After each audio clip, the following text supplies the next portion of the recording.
የተወደዳችሁ ሆይ እስከዛሬ እንደምላችሁ ዛሬም አዲስና ወቅታዊ መልእክት ይዤላችሁ መጥቻለሁ።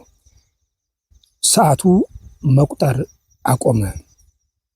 ልብ ማለት ከቻልክ ቀኑማ ጨለመ በሚል ርዕስ መጥቻለሁ። እስከዛሬ የምታውቁኝ ውድ የዛሪስጣላ ቤተሰቦች፣ በተለያየ ዓለም የምትኖሩ እህት ወንድሞቼ በሙሉ፣ እናት አባቶቼ፣ ወዳጆቼ እንዲሁም ሁላችሁ ሕፃናትን ጭምር በልዑል እግዚአብሔር ስም እንደምንሰነበታችሁ። ዛሬ እስከዛሬ እንደምታውቁኝ በተለያየ መልእክት በተለያየ ቪዲዮ የምታውቁኝ ወንድሞቶች አላችሁ። ለዘመናት ለዓመታት ለወራት አብራችሁኝ የቆያችሁ በተለያየ መልካም በሆነ በጎ ስራም የማውቃችሁ፣ እኔም አሁንም ባለበት ሁኔታ የኢትዮጵያ ሁኔታ በተለይ በጣም ችግር ውስጥ ስላለው ፈተናዎች ስለበዙ አጋንንት ያዘጋጃቸው ወጥመዶች በተለያየ ቦታ ላይ ብዙ መሰናክል እያደረሱብኝ ነው። እኔ ጻድቅ አይደለሁም። ለምን እንደዚህ እንደሚሆን አላውቅም። በጣም ኃጢአተኛ እንደሆንኩ ነው የማውቀው። ምንም ያን ያክል ለፈተና የሚጋብዝ ማንነት የለኝም። በጣም ጎስቋላ ሰው ነኝ። ግን ዛሬ እግዚአብሔር እንደወደደ እና እንደፈቀደ መጠን ስላለው ሁኔታ ስለ ጊዜያዊ ሁኔታ በደንብ አድርጌ የምነግራችሁ ይሆናል። እንደስከ ዛሬም በባለፈው የጠየኳችሁ ነገር ገና አልተሞላም። በዛ የበረከት ስራ መሳተፍ የምትፈልጉት ወንድሞቼ እንደ እግዚአብሔር ፈቃድ ያቅማችሁን ተሳተፉ። ላለው ይህ ወንድማችሁ ያዕቆብ ዘልበረድ ፈጠነ። ያው የማገኛቸው አባቶችም ለካሜራ ለቪዲዮ ለስልክ የማይመቹ ስለሆኑ ሪከርድ አድርጎ ያቀርብልናል ምን ይልልናል ያላችሁኝ ቃል የገባውላችሁ በምችለው እየሞከርኩ ነው፣ እያዘጋጀውላችሁ ነው። ስለዚህ አባቶችን መጫንና ማሳቀቅ ስላልፈለግኩ ነው እንጂ ለእናንተ አድራሻ ቢኖረኝና ያንን ነገር ለሚዲያ እንኳን ባላቀርበው በግላችሁ እንዲደርሳችሁ ለማድረግ የምችለውን እያደረግኩ ነው። ስለዚህ በጸሎታችሁ አግዙኝ። ዛሬ ሰዓቱ መቁጠር አቆመ፣ ልብ ማለት ከቻልክ ቀኑማ ጨለመ በሚል ርዕስ መጥቻለሁ ማለት ነው።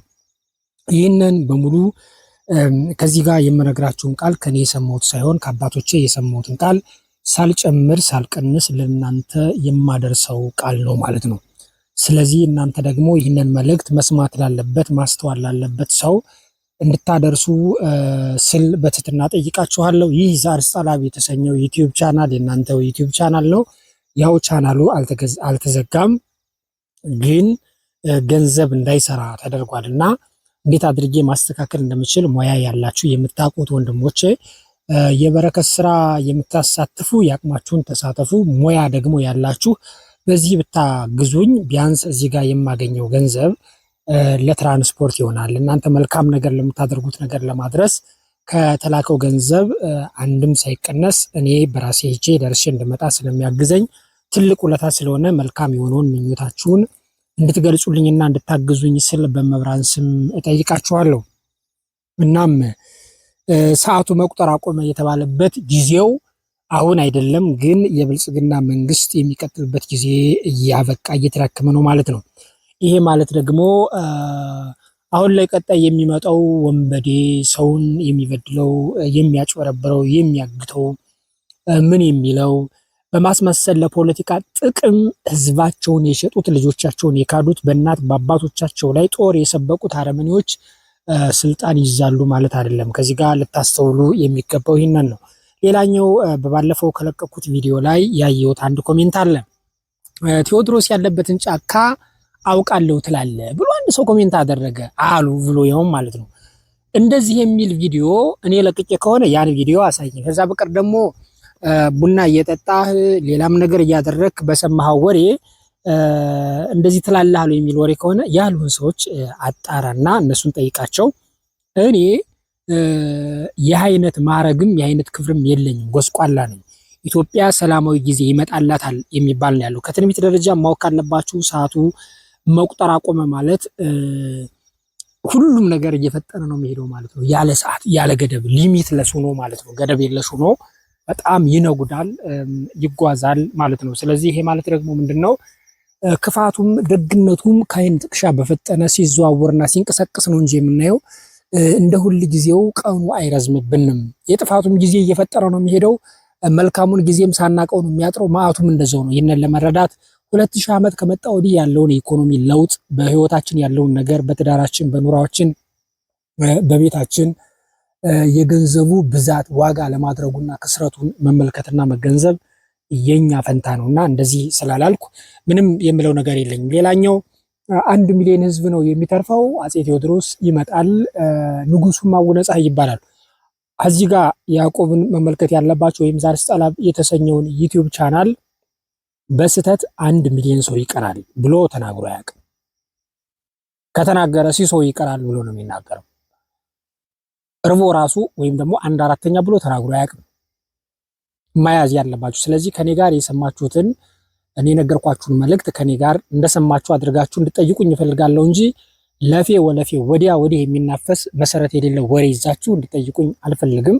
ነገር ግን እስካሁን በሰራኋቸው ቪዲዮ ውስጥ ለእናንተ ጥያቄ የሆነ ነገር ካለ ብትጠይቁኝ በትትና ለመመለስ ዝግጁ ነኝ። ከዛ ውጭ ሌላ ቦታ ላይ የሰማችሁትን ነገርና ያሉንና ያሉባልታን ወሬ ከዛው ለራሳችሁ ብትይዙልኝ ይላለሁ።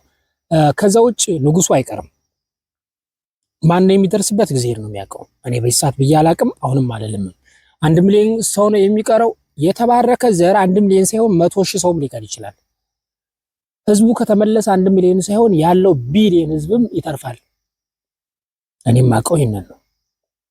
ከዛ ውጭ ኳልኩሌት የምታደርጉት ወይም ደግሞ የሚሰራላችሁ የሂሳብ ባለሙያ ካለ ከዛ ጋር ጨርሱ። ከኔ ጋር የሚያገናኘው ነገር የለም። ዘውጭ መልካም ነገር ለማድረግና ለመትረፍ ቁልፉን ልነግራችሁ እችላለሁ። እስከዛሬም እንደምነግራችሁ ማለት ነው። ሰዓቱ ያቆመበት አስፓልት ላይ የተንሸራተተ እየወደቀ ያለ ሰው ታይቷል። ይህም ኢትዮጵያን እየመራት ያለው ማለት ነው።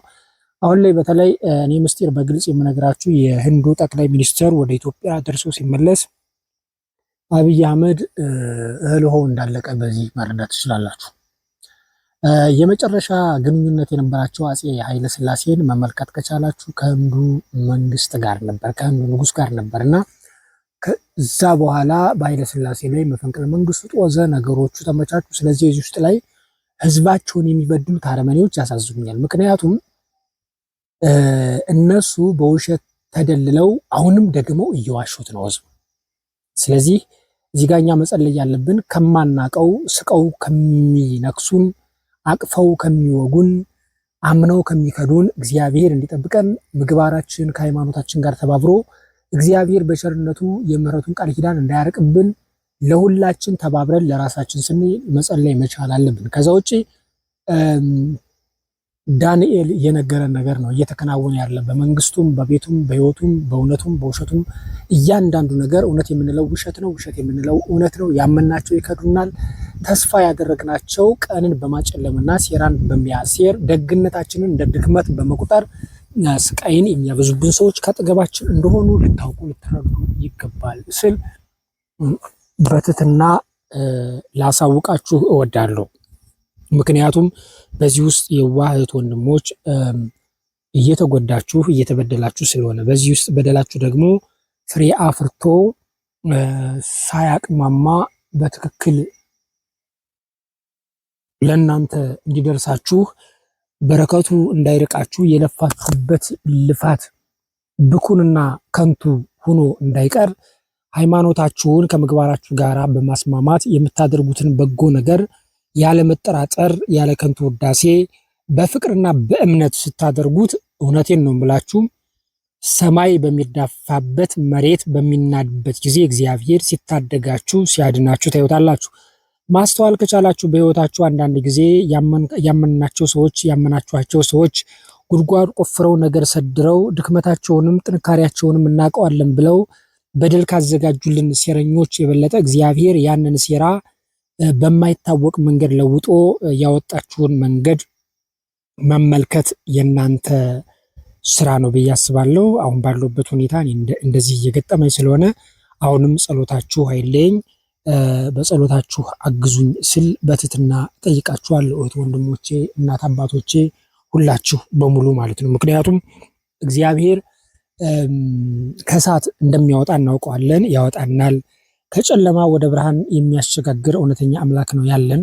ነገር ግን መንግስታት ለጨለማው አበጋዝ ተገዢዎች ሆነው እኛም በጨለማ ጥለው በጨለማ ወርውረው እነሱ ደግሞ ስልጣን ካገኙ ልጆቻቸውን ሳይቀር ለመግደል ለመካድ የተዘጋጀ ትውልድና እየሆነ እየተደረገ ያለበት ጊዜ ላይ እንደሆን እንረዳው ይገባል። ስለዚህ ነው በስውር የሰጣችሁትን በግልጽ ከፍላችኋለሁ ያለው ለባህሪ እግዚአብሔር ዘመኑ በከንቱ ውዳሴና በፖለቲካ የታወረ የተናጠ ስለሆነ ነው። ቴዎድሮስ የሚባል ይመጣል፣ አቡነ ጻይ የሚባል ይመጣል፣ አይቀርም። እንደዚህ የሚሉ የመጽሐፍ መምህርም ስላየው በጣም አዝኛለሁ። እኔ እሳቸውን ለመተቸት አቅሙም ሞራሉም ስለሌለኝ ምንም ማለት አልችልም። ግን ያንን ከማለታቸው ይልቅ እንደኔ የግል አስተያየት እንደ ደካማ እውቀቴ ትርጓሜ ላይ የተጻፈውን በመጽሐፍ ላይ የታተተውን አበው የተናገሩትን አይሆንም ብሎ ነገሮችን የሚዛመዱትን ከማይዛመዱት ጋር ወቅቱን የሚጠብቅ ስብከት ነው። የስብከት ዘዴ ነው፣ እርግጥ ነው አውቃለሁ። ያንን ስብከት ጨለማውን ከብርሃን ጋር በማዛመድ የብልጦቹን ሐሳብ ከእውነተኞቹና ለየዋሃን ከተዘጋጀው ትክክለኛ ትርኢት ጋር በማዛመድ ቫሊዩለስ ዋጋ ቢስ ማድረግ ተገቢ ነው አልልም። ምክንያቱም መምህር መሆን ማለት እርጥቡን ከደረቁ ሩቁን ከቅርብ የተበተነውን የሚሰበስብ የረቀቀውን የሚያጎላ የራቀውን የሚያቀርብ እንጂ ጨለማውን ከብርሃን ጋር በመቀላቀል አድበስብሶ የሚያልፍ መሆን የለበትም። ይህንን ያሉትን ሰውዬ ስማቸውን መናገር አልፈልግም። በጣም ትልቅ ሊቅ ናቸው። በተማሩበት ትርጓሜ ውስጥም ያለ ነው። ይሄ እኔ አላቅም፣ ግን በተማሩበት የጉባኤ ትርጓሜ ቤት ውስጥ የተማሩት ትምህርት ያንን መካድ ማለት መምህራቸውን መካድ ነው፣ ራሳቸውንም መካድ ነው። እዚህ ጋር ለይቶ መናገር ጥሩ ነው። ከዚህ ጋር ግን እኔ አንድ ነገር ላችሁ እፈልጋለሁ። ስለ አብይ መንግስት እስካሁን በሰራኋቸው ቪዲዮ ውስጥ ያስተላልፍኩት ስላለ ገብታችሁ ማየት ትችላላችሁ። ነገር ግን በዚህ ጉዳይ ማወቅ ያለባችሁ ነገር ሐሰተኛው ክርስቶስ ሳይመጣ እውነተኛው ክርስቶስ አይመጣም ማለት ሐሳዊ መሲህ ሳይመጣ ለተምጻፍ የለም ማለት ነው። ሐሰተኛው ቴዎድሮስ ብዙ ሐሰተኞች ቴዎድሮሶችም ሳይመጡ እውነተኛው ቴዎድሮስ አይመጣም። ማወቅና መረዳት ያለባችሁ ግን ደገኛው ንጉስና የደገኛው ንጉስ ባለመዋል ወዳጆች የሆኑት የቲክቶከሮች አይደሉም፣ እንደኔ ዩቲዩበሮችም አይደሉም።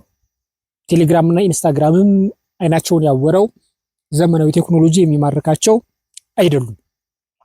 ይህን ልታውቁ ይገባል። ስለዚህ ይህንን ካወቃችሁ በባህላቸው የሚኖሩ ትክክለኛይቱን ኢትዮጵያን ከአባቶቻቸው ተረክበው ለሚገባቸው ሰዎች ትክክለኛይቱን ኢትዮጵያን የሚገልጹ ደጋጎች ናቸው። እነዛን ደግሞ እግዚአብሔር ብቻ እንጂ የሚያውቃቸው